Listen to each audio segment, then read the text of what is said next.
Bonjour à tous, je m'appelle Romane Philippon et je suis doctorante en deuxième année à l'INRAE grâce au fonds Equiaction, le fonds de dotation de la Fédération française d'équitation et au fonds de l'IFCE. Et aujourd'hui, je vais vous parler de 3 facteurs qui sont associés au bien-être du cheval de sport de haut niveau. Ces 3 facteurs, ils sont largement décrits dans la littérature scientifique et vous les connaissez déjà sûrement tous. Ce sont l'accès aux foins, aux sorties en liberté hors travail et à la possibilité d'interagir avec des congénères. Et on les appelle plus communément 3F de l'anglais Forage, Freedom and Friends. Ça peut paraître évident pour certains, cependant, est-ce que c'est vraiment une évidence pour tous ? On constate que dans les faits, pas forcément, parce que le box individuel reste majoritaire, l'hébergement majoritaire en France. Donc il y a encore ce besoin de trouver des éléments qui sont objectifs et s'appuyer sur des données qui sont chiffrées pour faire évoluer les choses. Pourtant, il y a vraiment de nombreuses études scientifiques qui ont été menées sur ces 3F et on peut voir que la restriction des 3F va d'abord avoir un impact sur la santé mentale du cheval. Donc on sait qu'il y a vraiment un lien qui est fort entre, par exemple, restriction de fourrage et prévalence de stéréotypie. Mais on sait aussi qu'au contraire, les sorties en liberté vont venir faire diminuer les taux de stéréotypie et les comportements d'agressivité envers l'humain. Et il y a aussi des études qui ont montré que restreindre les comportements sociaux a un impact fort. Il y a un chiffre qui est fort. 67% des jeunes chevaux développaient au moins une stéréotypie lorsqu'ils étaient logés individuellement pour la première fois, selon une étude de 2008. Et il va aussi avoir un impact sur du plus long terme. Donc plus on loge individuellement un cheval, et plus il est susceptible de développer des comportements d'apathie, de non-réponse à son environnement. Mais ça va aussi avoir, cette restriction des 3F, un impact sur la santé physique du cheval. Donc on sait tous que la restriction de fourrage peut mener à des ulcères gastriques. La restriction de non-accès en liberté peut aussi mener à des problèmes articulaires ou des problèmes de type engorgement. Et ça va aussi avoir un impact sur les réponses physiologiques du cheval. Donc on sait que, par exemple, la restriction de foin peut amener à d'importants changements métaboliques. Et aussi, les chevaux qui sortent moins ou qui ont moins d'interactions avec des congénères sont aussi ceux dans des études qui ont des taux de glucocorticoïdes qui sont plus élevés, qui est, je le rappelle, un marqueur de stress. Donc vous l'aurez compris, ces 3 facteurs sont essentiels à prendre en compte quand on parle du bien-être du cheval. Mais ces études, elles se limitent dans la bibliographie scientifique souvent à 2 types de chevaux qui sont les chevaux de propriétaires et les chevaux de club. Et on n'a pas grand-chose en fait sur le cheval de sport de haut niveau. Pourtant, le cheval de sport de haut niveau, il a des spécificités qui lui sont propres, très particulières. Il a des conditions de vie uniques et on peut se demander est-ce que ces 3F ils sont possibles dans un premier temps chez eux ? Et s'ils sont possibles, est-ce qu'ils sont nécessaires ? Est-ce qu'il y a un impact qui est aussi net en fait pour ces chevaux-là, sur leur bien-être ? Donc, le cheval de sport de haut niveau, il a des conditions de vie d'athlète qui sont singulières aux athlètes de haut niveau, qui visent à maintenir un haut taux de performance. Et il y a beaucoup de facteurs qui sont encadrés dans leur vie avec une routine spécifique. Donc on sait que l'entraînement de ces chevaux de sport, c'est un facteur essentiel à leur forme physique. Ils peuvent avoir des entraînements qui sont quotidiens, qui combinent des séances parfois d'entraînement intensif, mais aussi tout un panel en fait, d'exercices d'assouplissement pour pouvoir développer et garder cette puissance musculaire. Il y a une alimentation quand même qui est très surveillée. Il y a un intérêt particulier au choix des concentrés, des compléments alimentaires, des cures, en plus de leur fourrage pour avoir un apport protéique et énergétique suffisant et adapté à ces efforts physiques. Ce sont des chevaux qui sont en contact très fréquent avec les humains, qui ont un lien très fort avec notamment leur groom, leur cavalier. On a pu voir hier à la table ronde Charlotte qui en parlait. Donc, et ce, parfois aussi avec des personnes tout au long de leur vie, les mêmes personnes tout au long de leur vie. Ils ont un suivi vétérinaire très poussé, évidemment, pour s'assurer de leur bonne forme physique, mais on voit aussi des soins qui viennent compléter des suivis classiques pour guérir ou prévenir certains troubles musculo-squelettiques comme la balnéothérapie, l'ostéopathie, la kinésithérapie et les massages. Et enfin, ce sont des chevaux quand même qui voyagent à travers le monde régulièrement, qui sont souvent en transport et qui ne sont pas si souvent chez eux dans leur écurie. Donc ces chevaux, ils ont des conditions de vie uniques de par leur statut d'athlète. Et on peut se demander, malgré ce mode de vie très particulier, est-ce que c'est possible, dans un premier temps, de concilier respect des 3F et haut niveau ? Et est-ce que ce respect des 3F, lorsqu'ils sont mis à disposition dans les écuries, est-ce que ça a un impact aussi net que pour les autres chevaux? Donc pour répondre à cette question, j'ai mené l'étude, je suis allée sur le terrain et je suis allée étudier ces chevaux de sport de très haut niveau. J'ai observé ces chevaux en prenant en compte d'abord des indicateurs comportementaux via une méthode qu'on appelle la méthode de scan sampling, donc c'est-à-dire que j'observais au long de la journée ces chevaux toutes les 2 minutes et je notais leur comportement. Et je me suis intéressée aux comportements anormaux, à savoir les stéréotypies, les comportements d'apathie, d'agressivité envers l'humain et d'hypervigilance. Et j'ai pu calculer ainsi pour chacun de ces chevaux un ratio de comportements anormaux. Ça veut dire qu'in fine, j'avais le pourcentage de temps passé à réaliser ces comportements anormaux sur le temps total d'observation. Pourquoi on a pris ces comportements anormaux? Je fais une petite parenthèse quand même, parce que ces comportements anormaux, c'est vraiment des signes de mal-être chez le cheval. Et ça a été largement étudié dans la littérature scientifique, et notamment par Alice Ruet, chercheuse ici à l'IFCE. Et d'une manière générale, ces 4 comportements, c'est signe d'une mauvaise santé, tout d'abord une mauvaise santé mentale. Donc c'est signe de frustration, de stress. On sait qu'ils ont des taux de cortisol plus élevés. Et ça va plus loin parce que ça va aussi façonner la manière dont ils appréhendent des événements. Donc ce sont des chevaux, par exemple, dans des biais de jugement pessimistes, qui vont appréhender un stimulus ambigu négativement, alors qu'ils auraient pu l'appréhender positivement.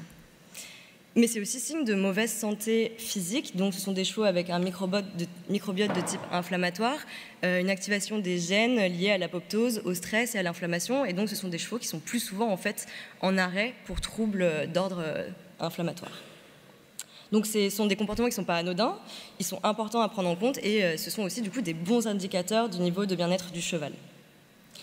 Et je me suis aussi intéressée à un autre indicateur comportemental que sont les oreilles en arrière en activité alimentaire. Pourquoi? Parce qu'il y a des études qui montrent que les chevaux qui mangent avec cette position d'oreille-là sont aussi ceux qui ont des taux d'indicateurs d'inflammation plus élevés. Et en parallèle, sur ces chevaux, j'ai pris des indicateurs physiques tirés du protocole européen de bien-être à Winner's. Donc j'ai pris la note d'état corporel, la NEC, qui nous indique en fait de la quantité de masse adipeuse par un système de score et nous permet d'évaluer si le cheval est en bon poids de forme ou non. Et le score de traces de blessures. Donc là, j'ai comptabilisé sur le corps du cheval, de chaque cheval, toutes les traces considérées comme des anciennes blessures, plutôt des cicatrices, mais hors équipement, donc pas au passage de la muserolle, pas au passage de la sangle ou des couvertures. Et du coup, ça sur 56 chevaux de sport dans 13 écuries de haut niveau, d'obstacles et de complets. Avec comme question de recherche, peut-on respecter les 3 F sur ces chevaux de haut niveau et à quel point le bien-être du cheval de haut niveau dépend de son mode de vie entre des compétitions, donc dépend de l'accès aux foins, aux sorties en liberté et aux interactions sociales. Pour ce qui est des résultats, maintenant, tout d'abord pour le foin. D'abord, on se demande est-ce que c'est possible de donner du foin en quantité illimitée à ces chevaux de sport de haut niveau? Et j'ai pu voir que oui, parce qu'il y a des écuries qui ont en fait déjà adopté cette pratique-là. Donc quand je suis allée sur le terrain, il y avait soit des écuries, j'ai pu observer avec des chevaux qui avaient du foin en illimité, notamment avec des systèmes de cloches par exemple, et il y avait des écuries qui ne donnaient pas de foin en illimité à leurs chevaux, donc plutôt classiquement, ils distribuaient les rations quotidiennes au fil de la journée. Mais quand on entend, oui, d'accord, donner du foin en illimité, c'est bien, on le sait, mais concernant le poids, il y a toujours cette crainte, en fait, qu'ils ne soient pas non plus aussi dans leur poids de forme. Est-ce que ça a un impact, en fait, sur le poids du cheval? Et du coup, je me suis dit que ça serait intéressant de comparer les notes d'état corporel de ces 2 catégories de chevaux.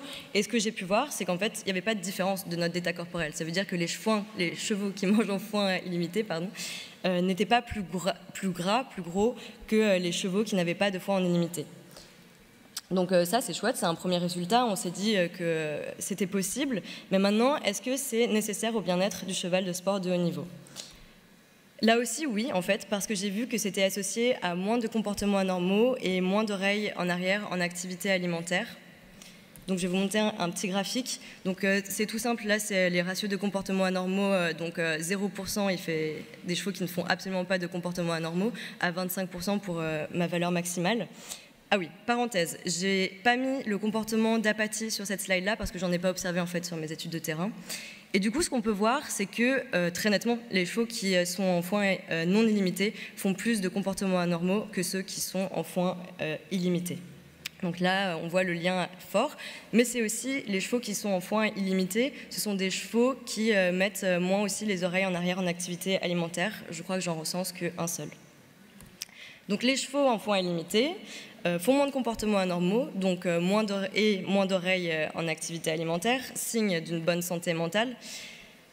Mais aussi, du coup, ce sont des chevaux qui ont statistiquement moins de chances de développer des problèmes de santé de type inflammatoire parce que, je le rappelle, les oreilles en arrière en activité alimentaire et les comportements anormaux sont liés à ces problèmes de santé de type inflammatoire et ce ne sont pas des chevaux qui ont plus de poids, en fait, qui sont plus gras.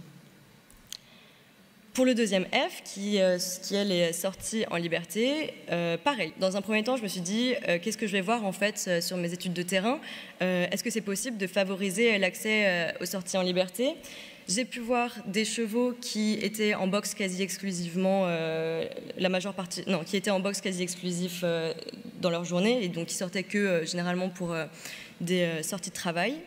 Dans la majorité des cas, j'ai pu voir des chevaux qui étaient en boxe majoritairement dans leur journée, mais qui sortaient très régulièrement tous les jours au paddock.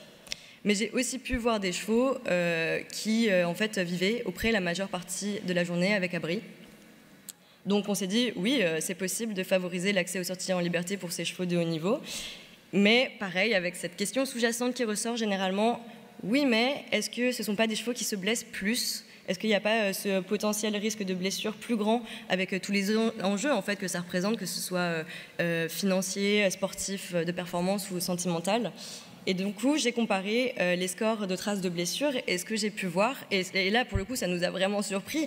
En fait, vous voyez que ceux qui ont le plus haut score de traces de blessures, au final, ce sont les chevaux qui vivent au box, quasi exclusivement. Et pour les chevaux qui vivent plus dehors, il y a moins de traces de blessures, significativement moins de traces de blessures. Donc, encore une fois, c'est chouette, c'est possible de favoriser l'accès aux sorties en liberté, mais est-ce que c'est nécessaire au bien-être du cheval de sport de haut niveau? Et encore une fois, je dirais que oui, car il est associé à moins de comportements anormaux et d'oreilles en arrière en activité alimentaire. Et là, c'est assez net, et ce graphe, il est chouette, c'est la même chose, c'est le ratio de comportements anormaux ici. Et en fait, ce qu'on voit bien, c'est que ceux qui en font le moins, c'est ceux qui vivent au pré, en fait, quasi exclusivement. Et plus on va mettre le cheval au box, plus on tend à avoir des comportements anormaux.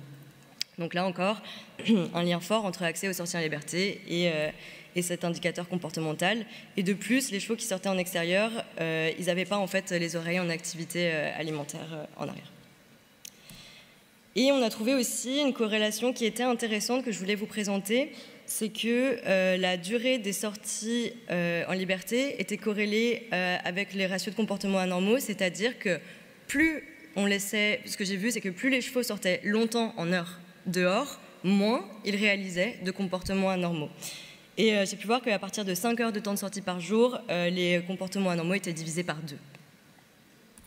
Donc pour ces chevaux qui sortent en liberté, ils réalisent moins de comportements anormaux, ils ont moins les oreilles en arrière aussi en activité alimentaire, signe encore une fois d'une bonne santé mentale, et statistiquement aussi, encore une fois, moins de chances de développer des problèmes de santé de type inflammatoire. Et ce ne sont pas des chevaux qui se blessent plus, contrairement à ceux qui vivent plus en boxe. Et enfin, pour le dernier F, qui est les interactions sociales avec des congénères, pareil, même schéma de pensée. Tout d'abord, est-ce que c'est possible? Qu'est-ce que je vais voir en fait sur le terrain au niveau de ces interactions sociales pour les chevaux de sport de haut niveau? J'ai pu observer des chevaux qui pouvaient avoir des interactions sociales uniquement visuelles avec d'autres chevaux, c'est-à-dire que, en fait, de par leur fenêtre ou leur box, ils pouvaient juste voir d'autres chevaux passer ou leurs congénères dans un box d'en face, par exemple. J'ai pu voir, pour la majorité des cas, des chevaux qui pouvaient avoir des interactions dites olfactives, donc en fait qui pouvaient se renifler nez à nez, et c'est généralement dans ce genre de système en fait qu'on le voit le plus, ils se reniflent à travers les grilles. Mais j'ai aussi pu voir des chevaux qui pouvaient avoir des interactions tactiles entre eux, donc ça allait de se mordiller partiellement à travers paddock ou box à vivre ensemble et avoir du coup des interactions tactiles totales. Et il y en a même qui vivent la majeure partie du temps ensemble en fait. Et là encore, je me suis dit que ça serait intéressant de comparer les risques de blessures parce qu'on se dit oui, mais s'ils peuvent interagir ensemble, est-ce qu'ils ne vont pas plus se blesser? Et pareil, avec tous les enjeux que ça peut représenter. Et du coup, j'ai comparé les traces de blessures. Et ce que j'ai pu voir, en fait, c'est pas de différence pour les traces de blessures. Les chevaux qui avaient des interactions tactiles totales ne montraient pas plus de blessures que les autres chevaux. Et en fait, là, ce résultat montre bien qu'il y a tout le staff derrière qui entoure et qui connaît leurs chevaux, qui connaît les chevaux très bien et quelles affinités ils ont entre eux pour minimiser le risque de blessure lors de ces interactions sociales. Donc, c'est possible pour le cheval de haut niveau de pouvoir avoir des interactions totales, on va dire, avec des congénères. Et maintenant, et en dernier lieu, est-ce que c'est nécessaire? Et je pense que vous vous attendez tous à savoir ce que je vais dire. Oui, c'est nécessaire, et tant mieux, parce que c'est aussi associé en fait, à moins de comportements anormaux. Là, on était à moins de 2% en fait, au total de comportements anormaux sur tous ces chevaux qui avaient des interactions sociales tactiles. Et du coup, pareil, on voit vraiment qu'il y a un lien très fort en fait, entre le type d'interaction qu'on propose au cheval et cette bonne santé mentale. Donc ici, peu ou pas de comportements anormaux. Et par contre, ce qu'on a pu voir aussi dans le level supérieur, donc les interactions inférieures, pardon, les interactions olfactives, là il y avait plus de comportements anormaux en fait. Du coup, les interactions olfactives, peut-être qu'elles ne sont pas suffisantes en fait pour le cheval, et c'est généralement pourtant ce qu'on voit le plus. Donc peut-être ce serait bien de pouvoir favoriser des interactions tactiles. J'ai mis cette photo parce qu'elle est ambiguë, mais en fait là il y a interaction tactile parce qu'ils peuvent se mordiller partiellement. Donc pour les chevaux qui peuvent interagir socialement, tactilement entre eux, ce sont des chevaux qui font moins de comportements anormaux, signe d'une bonne santé mentale, et là aussi je pense que vous avez compris, statistiquement moins de chances de développer des problèmes de santé de type inflammatoire. Et on a vraiment vu aussi cette espèce de point bascule entre des interactions tactiles et des interactions qui sont olfactives et qui ne semblent pas suffisantes en fait pour le bien-être du cheval. Et ces chevaux qui peuvent interagir tactilement entre eux, ils ne montrent pas plus en fait de lésions. Donc pour conclure cette étude, le respect des 3F, il est possible à haut niveau. Je l'ai observé dans mon étude sur le terrain, et donc c'est possible même sur des chevaux de très grande valeur, donc on peut se dire qu'il n'y a pas de raison de ne pas mettre en place ces 3F ailleurs. L'accès aux foins, aux sorties en liberté, aux interactions sociales sont associés au bien-être en fait, de ce cheval de sport de haut niveau, et ce qu'il faut savoir, c'est que certains des meilleurs mondiaux en fait, respectent déjà ces 3 fondamentaux chez eux à l'écurie.